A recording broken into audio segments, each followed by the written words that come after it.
Hi, I'm Joe Crespino. I teach at Emory University in Atlanta.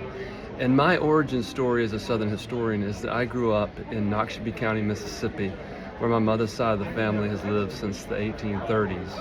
And I grew up at a time when the legacies of the Jim Crow South and Jim Crow segregation were still very real. So I went to a segregated school that had been created, a private school that had been created to avoid public school desegregation in 1968. I went there for my first 8 years of my schooling.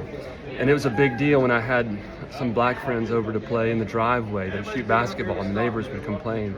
And so growing in a place like that, I always felt like, Macon, Mississippi, Noxubee County was so different and unique. And then I went off to college in Chicago, and on the near west side of Chicago, there's the Henry Horner homes. I got involved in this community organizing project, and I met people there, and they'd find out it's from Noxubee County, and they'd say, "Oh, I got people in Winona, or I got people in Indianola," and all of them had come to Chicago as part of the Great Migration of African Americans from the South. And I realized that the segregation on the west side of Chicago was no different from the segregation in Noxubee County, Mississippi.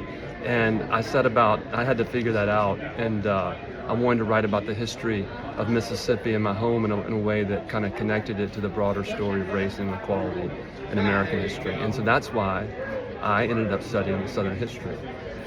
And that's my story.